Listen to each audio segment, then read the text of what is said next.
ప్రభుత్వం నారా చంద్రబాబు నాయుడు గారు అధికారం లేకుండా ఉన్నప్పుడు ఇదే మదనపల్లి రోడ్లపైన ప్రజల్ని హత్తించినప్పుడు ఈ మదనపల్లి 4 నియోజకవర్గాలతో జిల్లా చేస్తామని హామీ ఇచ్చారు.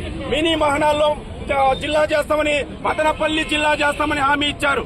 కానీ ఎక్కడ చేశారు? ఎప్పుడు గతంలో ఉన్నటువంటి వైఎస్ఆర్ కాంగ్రెస్ పార్టీ అన్నమయ్య జిల్లా కేంద్రంగా రాయచోటును ప్రకటించి అన్నమయ్య జిల్లా కొనసాగుతుంటే ఈ రోజు నారా చంద్రబాబు నాయుడు గారు చేసింది మదనపల్లికి అన్యాయమే. లేదు 26 జిల్లాలను పక్కన 2 జిల్లాలు యాడ్ చేసి మదనపల్లిని కూడా అన్నమయ్య జిల్లాలోనే కొనసాగిస్తూ ఈ రోజు మేము హెడ్ క్వార్టర్ మాత్రం ఇక్కడ పెట్టామంటున్నారు. నేను ప్రజలకి అడుగుతున్నా, ప్రజలకు తెలుసుకోవాల్సినటువంటి విషయం ఏమంటే వైఎస్ఆర్ కాంగ్రెస్ పార్టీ పెట్టినటువంటి హెడ్ క్వార్టర్ చంద్రబాబు నాయుడు గారు మార్చగలిగితే చంద్రబాబు నాయుడు గారు పెట్టినటువంటి హెడ్ క్వార్టర్ ని జగన్మోహన్ రెడ్డికి చేత కాదా? లేకపోతే నెక్స్ట్ వచ్చేటువంటి బీజేపీ గాని జనసేన గాని మార్చడానికి గ్యారంటీ చంద్రబాబు నాయుడు గారు ఏమన్నా ఇస్తారని సిపిఐ పార్టీ గాని అడుగుతున్నా.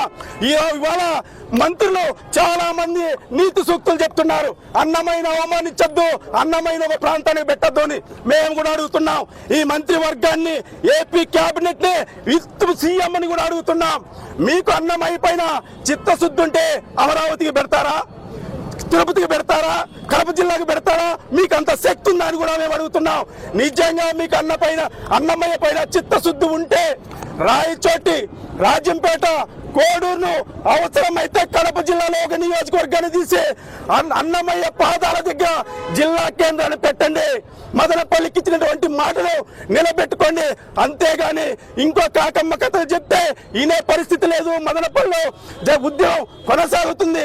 గతంలో 2 సంవత్సరాలు మదనపల్లి జిల్లా కేంద్రం కోసం నిర్బంధాలు ఎదుర్కొన్నాం, కేసులు పెట్టుకున్నాం, ఈ రోజు కూడా కోర్టులు తిరుగుతున్నాం. కానీ ఈ స్థానికంగా ఉన్న ఎమ్మెల్యే గారు మాయలపకీరు మాటలు చెప్తున్నారు.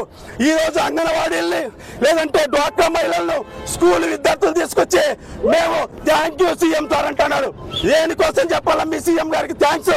మదనపల్లికి అన్యాయం చేసినందుక, మదనపల్లి చరిత్రను మసకబారేదిగా చేసినందుక మీరు చెప్పాల్సినటువంటి అవసరం ఉంది. ఇప్పటికైనా మదనపల్లి ఎమ్మెల్యే గారు మీ పద్ధతి మార్చుకోండి. కోసం తాకట్టు పెట్టద్దండి.